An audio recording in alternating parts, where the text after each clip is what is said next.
Le 4 août 2020, Beyrouth a été secouée par l'une des plus grandes explosions non nucléaires de l'histoire. Une déflagration si puissante qu'on l'a ressentie à des centaines de kilomètres. Le bilan est effroyable.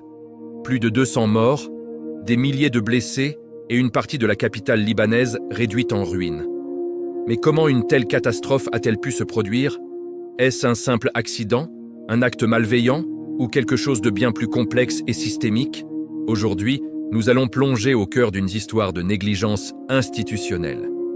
Une histoire qui montre comment l'inaction peut être tout aussi dévastatrice que l'action. Ce n'est pas l'histoire d'une seule erreur, mais celle d'une chaîne de responsabilités diluées qui a transformé un risque connu en une tragédie inévitable.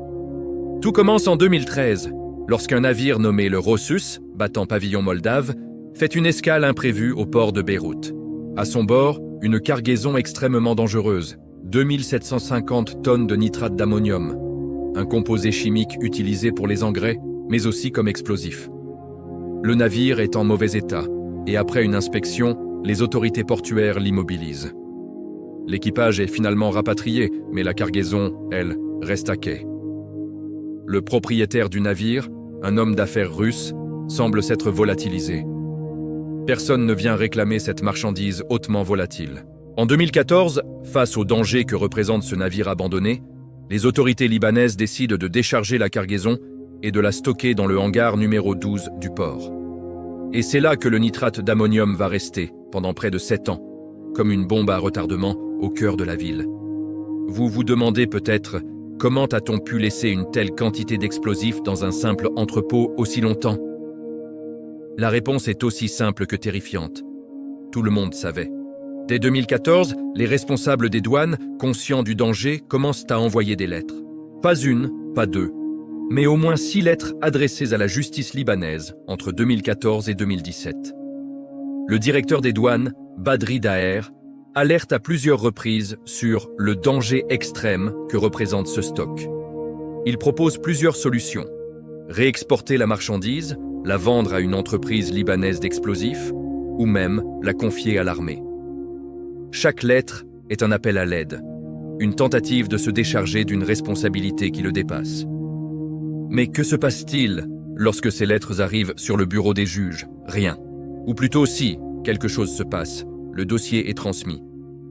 C'est un mécanisme classique dans toute administration sclérosée, la patate chaude. Le juge des référés reçoit la lettre des douanes et que fait-il? Il la transmet au ministère des Travaux publics et des Transports, qui supervise le port. Le ministère, à son tour, pourrait la renvoyer vers le ministère de la Justice, qui la renverrait peut-être à un autre juge.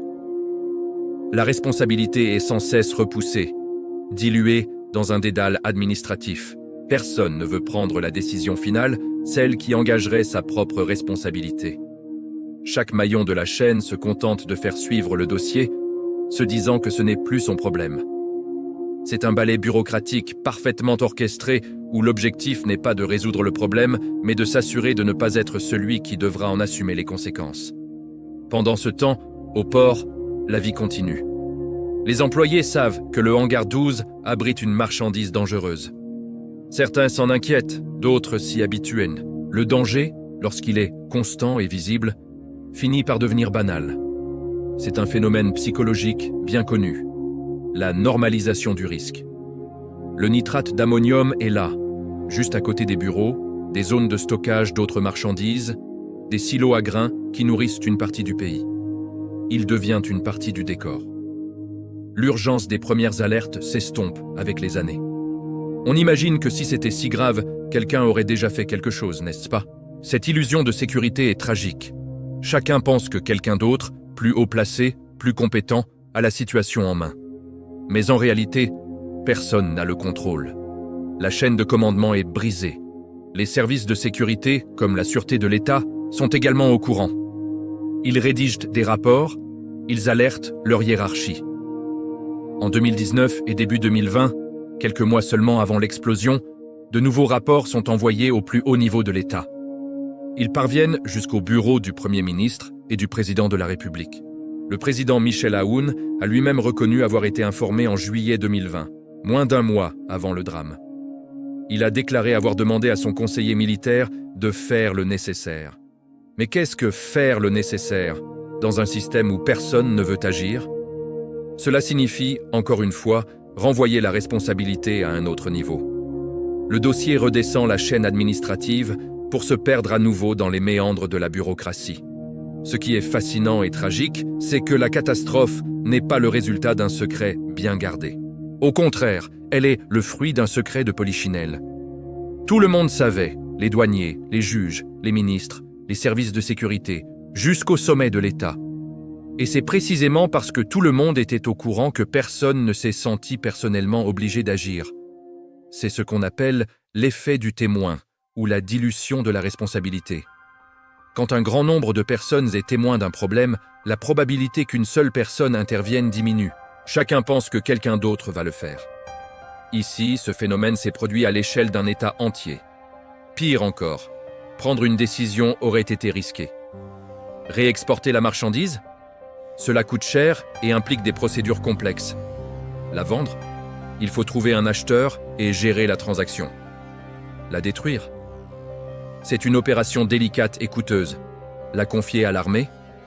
L'armée elle-même a refusé, affirmant ne pas avoir besoin d'une telle quantité et soulignant sa dangerosité.